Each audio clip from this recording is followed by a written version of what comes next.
មានមនុស្សជាច្រើនកំពុងតែចង់ឆ្វេងយល់ថាតើនាវាផ្ទុកយន្តហោះដើរដោយថាមពលនុយក្លេអ៊ែរឈ្មោះហៅថា USS Gerald Ford របស់សហរដ្ឋអាមេរិកតើមាននៅអនុភាពយ៉ាងណាខ្លះដែលបញ្ជូនទៅវាយប្រទេសវេណេស៊ុយអេឡាស្របពេលដែលសហរដ្ឋអាមេរិកនិងវេណេស៊ុយអេឡាកំពុងតែមានភាពតានតឹងដាក់គ្នាយ៉ាងខ្លាំងក្លានោះរដ្ឋាភិបាលទីក្រុងវ៉ាស៊ីនតោនបានបញ្ជូននៅនាវាផ្ទុកយន្តហោះដ៏ទំនើបនិងធំបំផុតរបស់ពិភពលោកឈ្មោះហៅថា USS General Ford ទៅកាន់សមុទ្រការ៉ាបៀនសម្រាប់ត្រៀមកម្លាំងវាយប្រហារផ្ដួលរំលំរបបគ្រប់គ្រងរបស់លោកប្រធានាធិបតី Nicolas Maduro នោះធ្វើឲ្យមនុស្សជាច្រើនចង់ដឹងអំពីអានុភាពដ៏ខ្លាំងក្លារបស់នាវាផ្ទុកយន្តហោះរបស់សហរដ្ឋអាមេរិកប្រភេទដ៏អស្ចារ្យនេះបើយោងទៅតាមគេហទំព័រមួយបានលើកឡើងថា USS General Ford គឺជានាវាផ្ទុកយន្តហោះរបស់សហរដ្ឋអាមេរិកហើយក៏ជានាវាផ្ទុកយន្តហោះដ៏ធំបំផុតនិងទំនើបបំផុតរបស់ពិភពលោកនោះផងដែរនាវាផ្ទុកយន្តហោះមួយគ្រឿងនេះបានដាក់ឈ្មោះទៅតាមប្រធានាធិបតីទី38របស់សហរដ្ឋអាមេរិកគឺលោក Gerald Ford នាវាផ្ទុកយន្តហោះ USS Gerald Ford មានតម្លៃជាង $13,000 លានសហរដ្ឋអាមេរិកក្នុងមួយគ្រឿងត្រូវបានចាប់ផ្ដើមកសាងឡើងនៅខែសីហាឆ្នាំ2005និងដាក់ឲ្យបំពេញបេសកកម្មនៅក្នុងឆ្នាំ2017កន្លងមកនេះនាវាផ្ទុកយន្តហោះដ៏ទំនើបមួយគ្រឿងនេះមានបណ្ដោយប្រវែងរហូតដល់337ម៉ែត្រនិងមានកម្ពស់82ម៉ែត្រហើយវាមានទម្ងន់រហូតដល់ទៅ181,000 តោនឯណោះនាវាផ្ទុកយន្តហោះដើរដោយថាមពលនុយក្លេអ៊ែរឈ្មោះហៅថា USS General Ford នេះអាចផ្ទុកនៅយន្តហោះចម្បាំងចំនួនដល់ទៅ75គ្រឿងដោយរាប់បញ្ចូលទាំងយន្តហោះបំបាំងកាយ S-35 យន្តហោះ SA-18E S Super Hornet EPD Hawkeye យន្តហោះឆ្លប់យកការ EA-18G EA-18 Cruiser និងឧទ្ធម្ភាគចក្រ MH-60R នាវាផ្ទុកយន្តហោះប្រភេទនេះប្រៀបបីដូចជាប្រលានយន្តហោះបណ្ដែតទឹកសម្រាប់ប្រតិបត្តិការយោធានៅក្នុងចម្ងាយដោយគ្មានដែនកំណត់ហើយនាវាអាចផ្ទុកនៅកម្លាំងកងទ័ពជើងទឹករហូតដល់ទៅ 4,550 នាក់និងអាចបើកបរនៅក្នុងល្បឿន55គីឡូម៉ែត្រក្នុង1ម៉ោងនាវាផ្ទុកយន្តហោះដើរដោយថាមពលនុយក្លេអ៊ែរ USS General Ford បានបំពាក់ទៅដោយប្រព័ន្ធបច្ចេកវិទ្យាគេចចេញអំពីរ៉ាដាឬក៏បំបាំងកាយនិងបំពាក់ទៅដោយប្រព័ន្ធអាវុធទំនើបរីឯអាវុធសម្រាប់បំពាក់នៅលើនាវាផ្ទុកយន្តហោះប្រភេទនេះមានច្រើនប្រភេទដោយរាប់បញ្ចូលទាំងប្រព័ន្ធការពារបាញ់មីស៊ីលបំពាក់រ៉ាដានាំផ្លូវប្រភេទ RIM 162 ESSM ប្រព័ន្ធបាញ់មីស៊ីល RIM 116និងប្រព័ន្ធនៃការបាញ់គ្រាប់ CIWS ដែលមានការបាញ់ចន្លោះអំពី 3,000 ទៅ 4,000 ជុំនៅក្នុង1នាទីដោយឡែកការចំណាយទៅលើប្រតិបត្តិការសម្រាប់នាវាផ្ទុកយន្តហោះដើរដោយថាមពលនុយក្លេអ៊ែរ USS General Ford នេះគឺត្រូវបានគេប៉ាន់ប្រមាណថានៅក្នុងមួយថ្ងៃត្រូវបានចំណាយលុយចន្លោះអំពី6ទៅ8លាន$សហរដ្ឋអាមេរិកហើយនៅក្នុងនោះក៏មានរាប់បញ្ចូលទាំងអាហារនិងសម្ភារៈភស្តុភារផ្សេងទៀតដែរនៅក្នុងការចំណាយដ៏ច្រើនសម្បើមបន្ថែមពីលើនេះមានទាំងប្រតិបត្តិការសម្រាប់កងនាវាដឹកជញ្ជូនដែលអមដំណើរដោយមានទាំងនាវាពិឃាត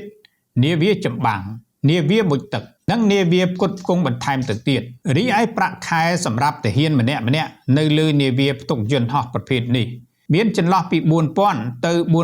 $4,500 នៅក្នុងពេលបច្ចុប្បន្ននេះសហរដ្ឋអាមេរិកបានបញ្ជូននៅនាវាផ្ទុកយន្តហោះដ៏ទំនើបដើរដោយថាមពលនុយក្លេអ៊ែរ USS General Ford ទៅកាន់តំបន់ការ៉ាបៀនដែលទៅតាមបទបញ្ជារបស់លោកប្រធានាធិបតី Donald Trump សម្រាប់ប្រតិបត្តិការនៅក្នុងការផ្ដួលរំលំនៃរបបគ្រប់គ្រងរបស់លោក Nicolas Maduro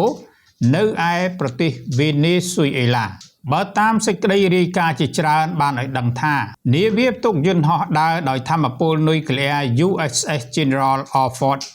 អមដោយនាវាពិឃាតនិងនាវាចម្បាំងផ្សេងទៀត បានធ្វើដំណើរទៅដល់តំបន់ប្រឈមមុខជាមួយនឹងប្រទេសវេណេស៊ុយអេឡាដោយរាប់បញ្ចូលទាំងកងម៉ារីនរាប់ពាន់នាក់នោះផងដែរចំនួនទាហានរបស់សហរដ្ឋអាមេរិកទាំងនៅលើនាវាផ្ទុកយន្តហោះ USS General Alford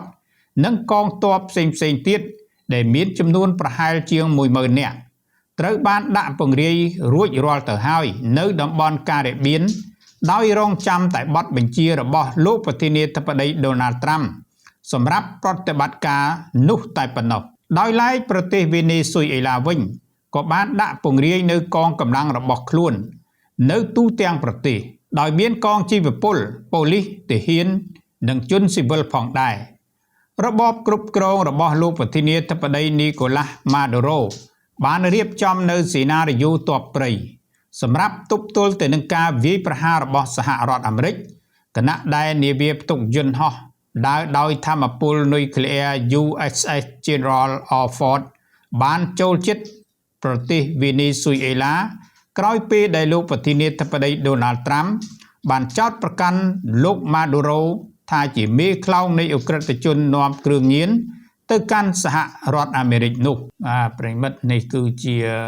សភាវុធដ៏ខ្លាំងក្លាមួយដែលយើងហៅថានាវាផ្ទុកយន្តហោះរបស់សហរដ្ឋអាមេរិកដែលហៅលេខសម្ងាត់ថា CVN 78ពីព្រោះថាយន្តហោះនេះគឺមានតម្លៃមិនថោកនោះទេមួយគ្រឿងនេះដល់ទៅ $13,000 លានសហរដ្ឋអាមេរិកហើយវាត្រូវបានកើតឡើងនៅក្នុងឆ្នាំ2005ហើយបានដាក់ឲ្យដំណើរការនៅក្នុងឆ្នាំ2017ហើយអានុភាពរបស់វានេះគឺមិនធម្មតាទេគឺមានន័យថាវាអាចមានទម្ងន់រហូតដល់ទៅ 18,100,000 តោនឯណោះដូច្នេះវាមានទម្ងន់ធ្ងន់មែនទែនហើយក៏ជានាវាមួយដែលមានបំពាក់នៅការប្រើប្រាស់មានសារៈប្រយោជន៍ច្រើនណាស់ដូចជាការផ្ទុកនៅយន្តហោះចម្បាំងនៅលើនោះយ៉ាងហោចណាស់ក៏75គ្រឿងដែរសុទ្ធតែជាប្រភេទនៃយន្តហោះទំនើបដូចជាប្រភេទយ៉ាងហោចគឺ S35 យន្តហោះ SA-18E ហើយនឹងយន្តហោះទំនើបជាច្រើនទៀតដែលក្នុងនោះគឺមានកងទ័ពក៏ដូចជាខាងនាវាបើកឬក៏អាចផ្ទុកនៅមនុស្សនៅក្នុងនោះគឺដល់ទៅ 4,550 នាក់មានន័យថាវាក៏មានការបើកនៅក្នុងល្បឿន55គីឡូក្នុង1ម៉ោងដែរក្រៅពីនោះក៏មាននៃឧបសម្ព័ន្ធនៅក្នុងការប្រព័ន្ធនៅក្នុងការគ្រប់គ្រងទៅលើនាវាបណ្ដែតទឹកឬក៏គេហៅនាវាផ្ទុកយន្តហោះនៃសហរដ្ឋអាមេរិកនេះគឺមានទាំងនាវាមុជទឹកមានទាំងនាវាចម្បាំងមានទាំងប្រព័ន្ធនៃការបាញ់នៅរ៉ាកែតក៏ដូចជាមីស៊ីលឬក៏កម្រិតដែលមានការប្រើប្រាស់នៅសភាវុធស្វ័យប្រវត្តិទំនើបជាច្រើននៅទីនោះផងដែរហើយបើនិយាយសរុបទៅសេណារីយ៉ូមួយនេះគ្រាន់តែការរៀបចំសម្រាប់ត្រៀមផ្ដួលរំលំនៃរបបលោក Maduro នោះគឺទាំងនាវាផ្ទុកយន្តហោះទាំងនាវាមុជទឹកទាំងនាវាចម្បាំងទាំងយន្តហោះចម្បាំងទាំងមីស៊ីលនិងប្រព័ន្ធបាញ់រ៉ាកែតជាច្រើននៅលើនោះគឺសុទ្ធតែគ្រប់កំភ្លេទាំងអស់ហើយបើសិនជាសរុបទៅកងទ័ពមានរហូតដល់ 10,000 នាក់ដើម្បីត្រៀមក្តោបយកនៅប្រទេសវេណេស៊ុយអេឡាឬក៏បណ្ដេញលោក Maduro នេះចេញពីអំណាចដោយសារតែសហរដ្ឋអាមេរិកចាត់ទុកថាជាមេដឹកនាំនៃការបង្កនៅឧក្រិដ្ឋកម្មផ្នែកគ្រឿងញៀននេះជាដើមហើយបើនិយាយអំពីការចំណាយក្នុងថ្ងៃមានន័យថាចំណាយសម្បើមណាស់ក្នុងមួយថ្ងៃគឺគ្រាន់តែការចាយទៅលើផ្នែកកងទ័ព 10,000 នាក់រួមទាំងអ្វីដែលមិនទាន់បានចេញច្បាំងផងគឺត្រូវចំណាយពី6លានទៅ8លានដុល្លារសហរដ្ឋអាមេរិកដូច្នេះយើងគិតមើលថាបើសិនជាកម្លាំងប្រតិបត្តិការដែលត្រៀមយកទៅប្រើប្រាស់នេះបើសិនជារក្សាទុកនៅទីនោះត្រឹមតែមួយខែក៏យ៉ាងហោចណាស់យើងគុណទឹកលុយទៅគឺរាប់រយលានដុល្លារសហរដ្ឋអាមេរិកចុះនៅយើងប្រើប្រាស់នៅសង្គ្រាមច្បាំងទៅទៀតគឺត្រូវចាយលុយលឹះនេះទ្វេដងឬក៏2-3 ដងនៃចំនួនដែលប្រើប្រាស់ជាអចិន្ត្រៃយ៍ប្រចាំថ្ងៃនោះទៅទៀតដូច្នេះ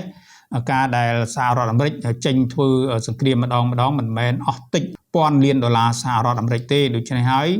បើសិនជាទៅធ្វើក៏មិនងាយនឹងមានការចាញ់ក៏បរាជ័យនោះដែរ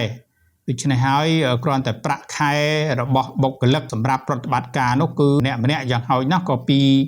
4,000 ទៅ 4,500 ដុល្លារសហរដ្ឋអាមេរិកក្នុងមួយខែទៅហើយដូច្នេះហើយទាំងអស់នេះគឺសុទ្ធតែជាការចំណាយដ៏សម្បើមហើយក៏មានឥទ្ធិពលខ្លាំងនិងមានប្រសិទ្ធភាពនៅក្នុងការយកទៅប្រើប្រាស់ដើម្បីចង់កំទេចនៅលើគោលដៅណាមួយនោះ